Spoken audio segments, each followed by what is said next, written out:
Salut les amis, comme toujours ravi de vous retrouver, c'est la trêve internationale. Nous allons parler du cas de Kalidou Koulibaly. Kalidou Koulibaly critiqué en Italie, notamment par le journal Corriere dello Sport qui remet en cause aujourd'hui l'état de forme du défenseur sénégalais Kalidou Koulibaly, lui qui est impliqué sur les 5 des 7 buts encaissés par Naples. C'est pourquoi Corriere dello Sport a posé la question, qu'arrive-t-il à Kalidou Koulibaly? Et ils ont indexé la Coupe d'Afrique qui serait donc une des raisons pour lesquelles le joueur sénégalais n'est pas performant pour l'instant. Tout le monde se pose des questions. Kalidou Koulibaly qui a marqué contre son camp lors de la victoire in extremis de la Juventus de Turin face à Naples. C'était donc au stade de Napoli. Kalidou Koulibaly qui en prend pour son grade, mais on le sait, le Lion du Sénégal va revenir fort parce que ce n'est que le début du championnat. Les critiques, il est fort, il les endosse. D'autres qui se critiquent, c'est Michael Owen et Alan Shearer. Michael Owen qui, dans une de ses confessions, a dit qu'il regrettait d'être passé par Newcastle, ce qui a irrité Alan Shearer qui, dans ses propos, dit que je me rappelle qu'on s'était intéressé à lui et qu'on lui payait 100 000 livres par semaine. Michael Owen, lui, qui a répliqué: je ne suis pas sûr que tu es si fidèle à Newcastle. Il lui a rappelé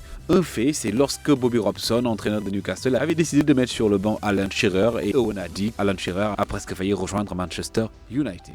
Neymar et le FC Barcelone au tribunal. Les deux parties vont donc le 27 septembre prochain se retrouver au tribunal. La raison est toute simple. Rappelez-vous, avant la signature de contrat de Neymar au Paris Saint-Germain, le joueur devait bénéficier d'une somme de 40 millions pour une prolongation de contrat. Mais entre-temps, le joueur brésilien a annoncé qu'il voulait partir au Paris Saint-Germain. Cela a suscité beaucoup de critiques, même si sa clause de 222 millions avait été payée. Le Barça, qui d'abord avait versé 14 millions à Neymar, n'a pas voulu verser le reste, à savoir 26 millions.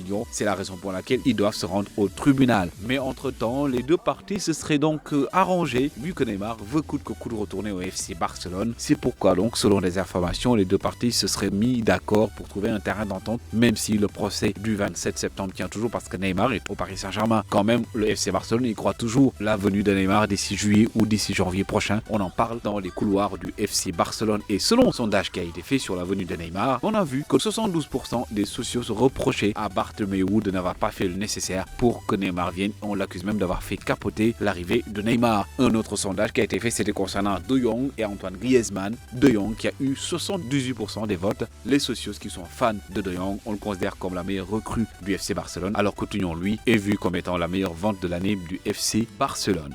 C'était tout pour l'actualité d'aujourd'hui. Rendez-vous est pris demain. En attendant, merci de vous abonner et de cliquer j'aime. Au plaisir.